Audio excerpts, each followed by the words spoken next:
Tahiti Vibes, avec les véhicules FAV disponibles au comptoir d'importation automobile de Mamaou. Yorana et Maeva sur ITI FM dans votre émission Tahiti Vibes. Alors on achève quasiment une série d'interviews sur l'ADI qui est à la recherche de bénévoles. On va vous expliquer ça dans cette émission. Et les Good Vibes aujourd'hui, on les partage avec Wendy Mukui. Yorana, ma belle. Yorana, Val. Alors tu es directrice de l'ADI en Polynésie française. Tout à fait.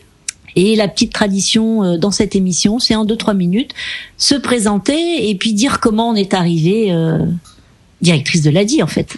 Entendu. Alors, je me présente, Wendy Mukui, directrice de l'ADI en Polynésie française, à mon parcours, comment je suis arrivée à ce poste. Et voilà, donc j'ai commencé un petit peu comme tout le monde. J'ai après mes études, j'ai Qu'est-ce que tu as fait comme études? Alors, j'ai un DESS en économie industrielle et veille stratégique que j'ai passé à Bordeaux.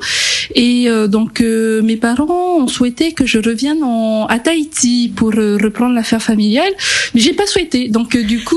j'ai prétexté. Voilà, je leur ai dit que ils peuvent éventuellement confier à une de mes sœurs pour reprendre la suite. Et moi, je me suis orientée vers une autre voie. Donc, j'ai été recrutée par le service de développement de l'industrie et des métiers, qui est aujourd'hui rattaché à la Direction générale des affaires économiques. J'ai travaillé 2 ans là-bas, où j'ai été chargée de suivre des dossiers d'aide à la création et au développement des entreprises. Et on était également le service public qui était en charge de l'implantation de l'ADI en Polynésie française. Très bien. Et tout naturellement, en fait, mon chef de service me disait ça te dirait de candidater pour eux. Je ne connaissais pas en fait ce que c'était. Il a dit, je l'avais même pas entendu durant mes années d'études en métropole. Je me suis dit ouais, pourquoi pas. Et j'ai candidaté, j'ai été retenue. J'ai démarré en tant que conseillère accompagnement, où je m'occupais justement de recruter des bénévoles et de mettre en place tout le catalogue accompagnement de l'ADI sur Tahiti. Et par la suite, quand on s'est étendu dans les îles, et en moins de 5 ans, en fait, j'ai occupé différents postes à responsabilité. Et en 2015, je suis passée directrice de l'ADI. Donc là, déjà, si je me permets, la morale de l'histoire, c'est quand on travaille, quand on veut, et qu'on est capable de passer par tous les postes, on finit par grimper et avoir le poste que tu as aujourd'hui. On résume ça comme ça ? Oui, et on peut aussi dire qu'il faut saisir toutes les opportunités qui s'offrent à nous, parce que si on les rate, c'est pas forcément, il faut attendre le suivant. C'est clair. Alors moi, je suis assez contente de te recevoir et d'entendre ce que je viens d'entendre, parce que c'est une des croyances fortes que j'ai, c'est-à-dire que pour être un bon manager, patron, chef d'entreprise, faut être capable d'être passé partout. Et du coup, c'est toi qui vas clôturer un petit peu cette série sur les interviews qu'on a eues autour justement de ce recrutement de bénévoles. C'est justement l'objectif de l'interview d'aujourd'hui. Qu'est-ce qui va se passer le 1er septembre ?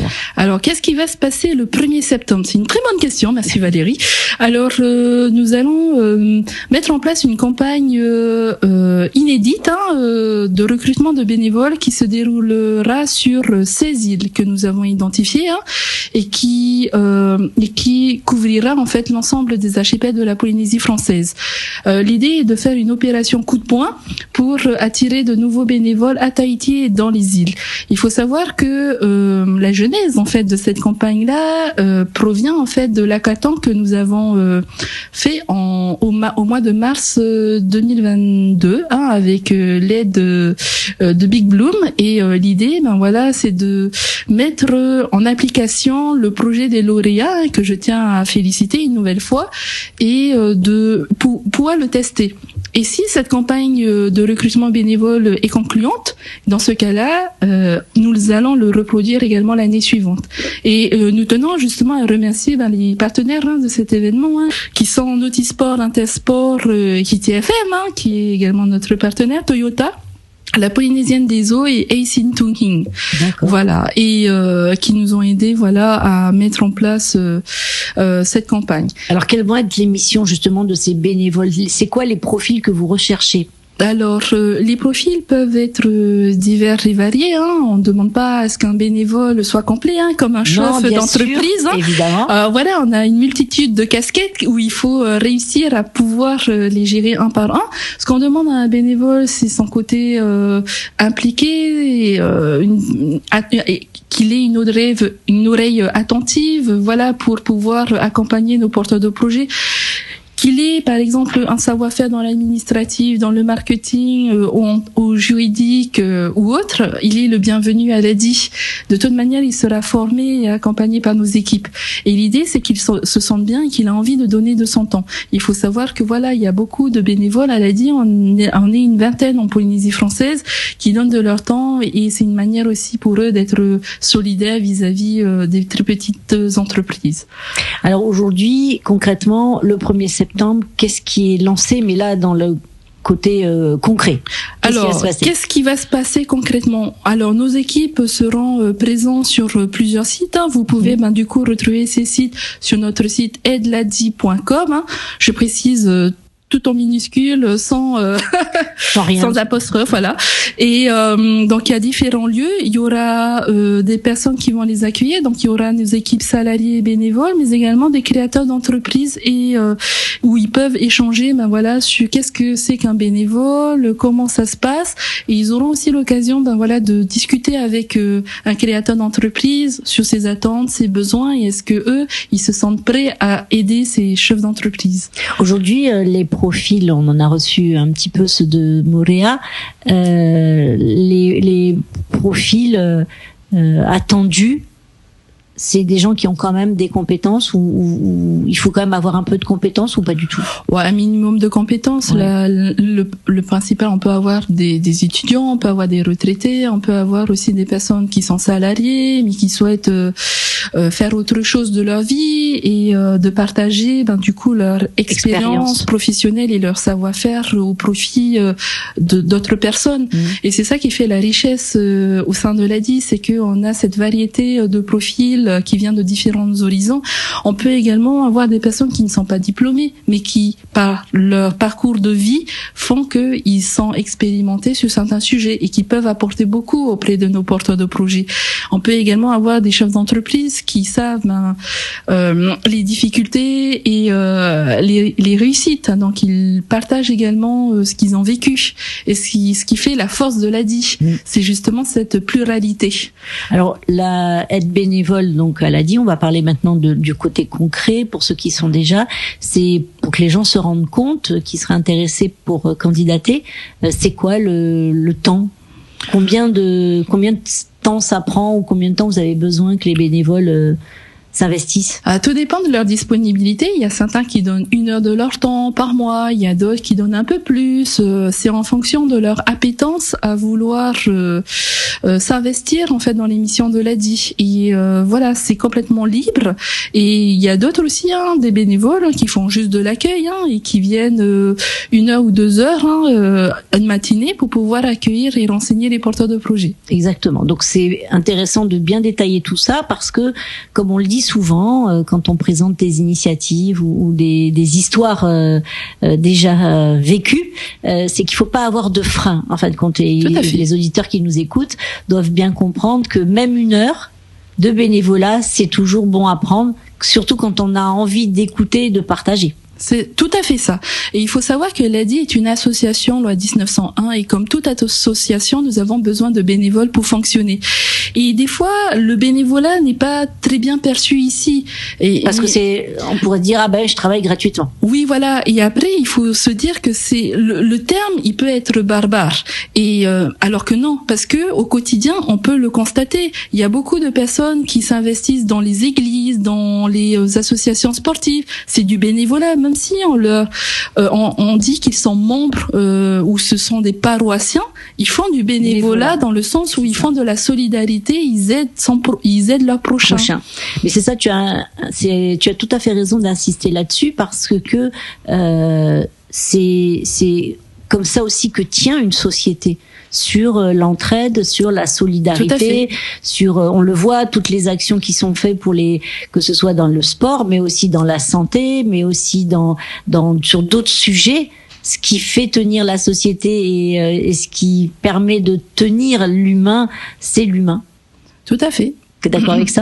L'humain est au cœur de nos préoccupations. C'est ça, au cœur de nos préoccupations, mais donc il y en a besoin aussi pour faire battre le cœur de l'Asie. Tout à fait, et il faut savoir que l'Asie ne peut pas faire seule. On a besoin de soutien, que ça vienne de différentes personnes. Et l'idée, c'est de nous aider à accompagner pour pouvoir servir à un plus grand nombre. C'est bien résumé. Alors, pour les auditeurs qui nous écoutent là et qui se disent ouais, moi ça me tente de donner de mon temps. Alors, je rappelle, on a quand même un certain nombre de retraités. Des fois, on s'ennuie à la retraite. Venez à l'ADI. Vous êtes jeune, diplômé, vous avez déjà acquis un petit peu d'expérience. Venez à l'ADI. Alors, tu l'as précisé que c'était au travers donc de votre site internet. Mais concrètement, qu'est-ce qu'ils doivent envoyer, qu'est-ce qu'ils doivent préparer pour ce fameux jour de rendez-vous? Alors, ce premier jour de rendez-vous, il n'y aura rien à préparer. Vous pouvez venir, on échangera avec vous, et si l'émission vous plaise, dans ce cas-là, on va aller un peu plus loin dans la démarche. Dès aujourd'hui, vous pouvez prendre votre téléphone et nous contacter au 40 53 44 23. Tu l'as dit trop vite. 40 53 44 23. On le mettra aussi en lien sur voilà, ou vous pouvez également nous envoyer un mail à polynésie@adi.org sans accent, s'il vous plaît, tout en minuscule.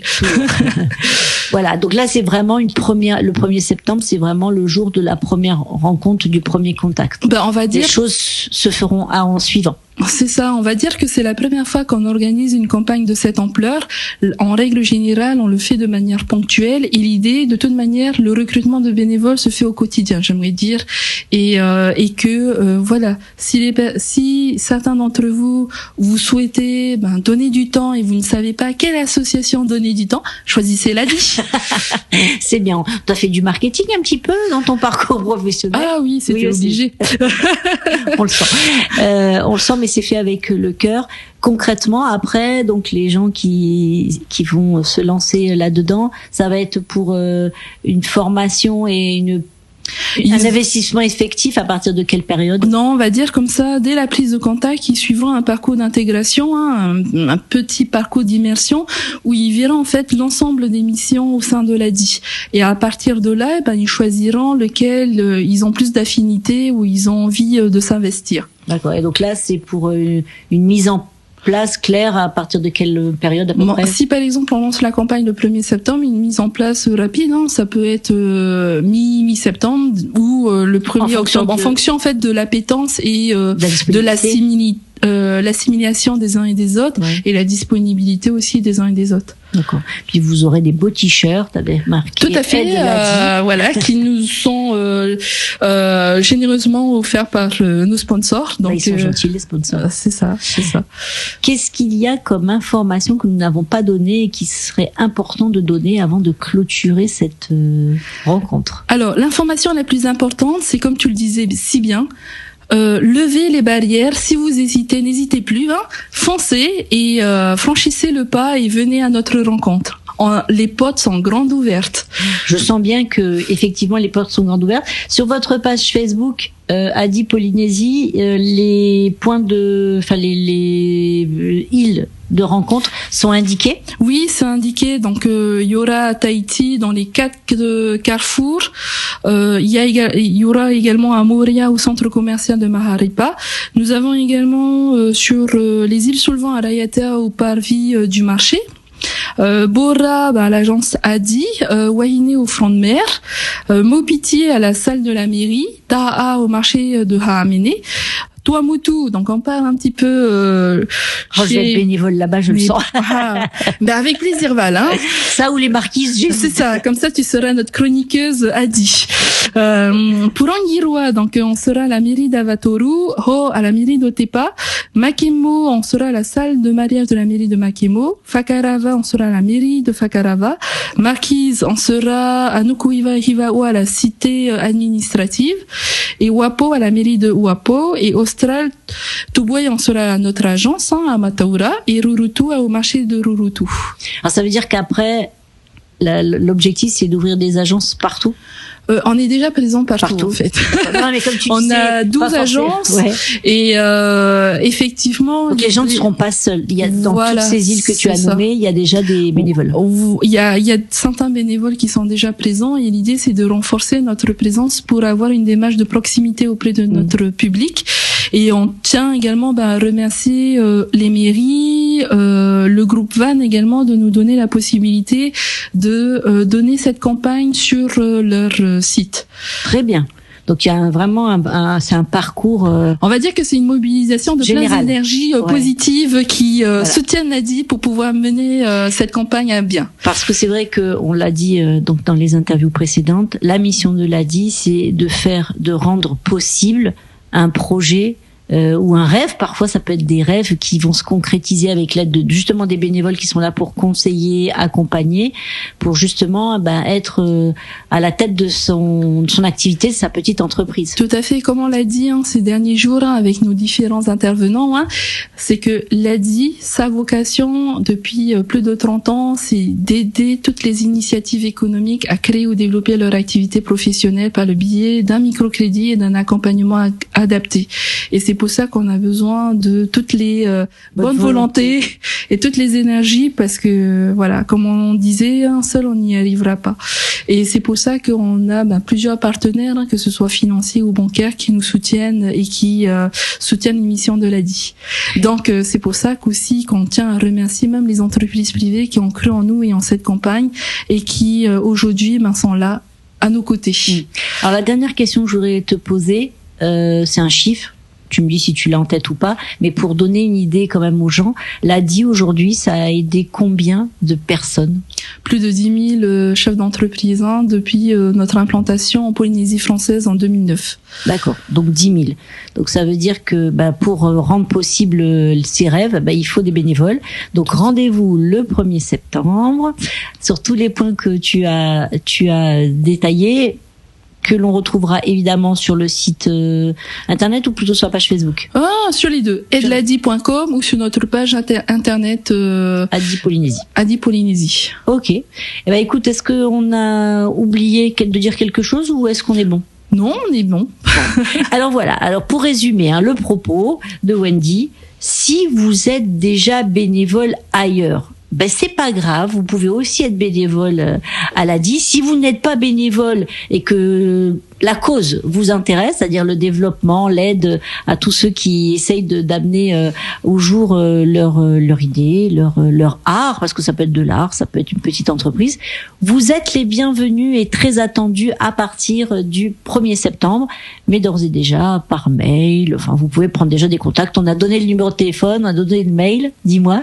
Val, je voulais juste ajouter une chose. À la différence d'une association sportive ou autre, vous allez contribuer réellement au développement économique de notre Fénois. Donc venez à l'ADI parce que les missions sont riches et vastes et ça pourrait être une belle expérience humaine.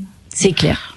Bon, je crois qu'elle a tout dit et qu'elle l'a dit, mais vraiment avec le cœur. Merci Wendy d'être venue jusqu'à nous. Merci Val et merci à toute l'équipe de ITFM. Merci, c'est gentil à toi. Chers auditeurs, je le dis à chaque émission, mais c'est important. Sur Facebook, le replay, partagez-le, partagez les good vibes, partagez les bonnes informations autour de vous. On compte sur vous.